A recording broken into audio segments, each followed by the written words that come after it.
Time it's very very very tasty. खूप चॉकलेटी Nutty, खूप खूप खूप मस्त आहे. Proud of you.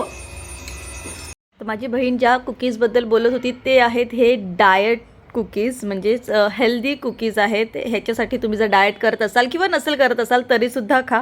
Sugar free आहे, त्याच्यामुळे सगळे खाऊ शकतात. लहानांपासून मोठ्यांना दिलं तर प्रोटीन सोर्सनी भरलेले आहेत. ह्याच्यासाठी मी घेतलेले आहेत, बघू शकता इथे सगळे ड्रायफ्रूट जे तुमच्या घरात अवेलेबल असतील ते सगळे ड्रायफ्रूट्स घ्या. मी चिया सीड्ससुद्धा घेतलेले आहेत, फ्लॅक्स सीड घेतलेले आहेत, सगळ्या प्रकारच्या हर्ब्स घेतलेल्या आहेत. म्हणजे पंपकिन सीड्स आहेत, सनफ्लॉवर सीड्स आहेत, त्या घेतलेल्या आहेत. त्याच्यानंतर हे 2 बनाना जे आपल्या घरात असे सुकून पडलेले असतात, आपण फेकून देतो ना, ते न फेकता ते त्याची कुकीजमध्ये वापर करायचा आहे. तर मी ते ओट्स घेतलेले आहे. अर्ध्या ओट्सला मी पावडर फॉर्म करून घेतलेलं आहे, म्हणजे मिक्सरमध्ये फिरून घेतलेलं आहे. आणि अर्धे असेच अख्खे ओट्स मी त्या बनानामध्ये टाकलेत. पावडर आणि ओट्स असे दोन्ही त्या बनानामध्ये टाकले. आणि जे सगळे ड्रायफ्रूट्स होते ना, ते सगळे ड्रायफ्रूट्स मी ह्याच्यात घातलेले. ड्रायफ्रूट्सला मी काही रोट्स वगैरे केलं नाही आहे.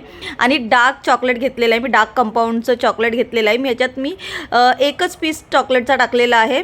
तुम्हाला हवं तिकडं चॉकलेट तुम्ही टाकू शकता तेवढं. आणि थोडंसं हनी टाकलं, 1 स्पून ऑफ हनी टाकलेलं आहे. तुम्हाला जर स्वीट जास्त आवडत असेल तर तुम्ही रेग्युलर चॉकलेटसुद्धा ह्याच्यात घालू शकता, पण हे डाएटसाठी आहे त्याच्यामुळे मी डार्क कंपाऊंड चॉकलेट घातलं आहे. थोडंसं व्हॅनिला एसेन्स घातलेलं आहे, कोको पावडर घातलेला आहे 1 स्पून, थोडंसं पिंच ऑफ सॉल्ट आणि बेकिंग पावडर घातलेली आहे त्याच्यामध्ये. आणि ह्याचे चांगलं असं मिक्स करून हाताने गोळे करून थोडे फ्लॅट करायचं. याला जास्त असे व्यवस्थित त्याचे होत नाहीत, कारण का त्यांना बाइंड नाही, पीठ वगैरे काहीच नाही, त्याच्यामुळे ते असे व्यवस्थित हलगत हाताने ठेवायचे.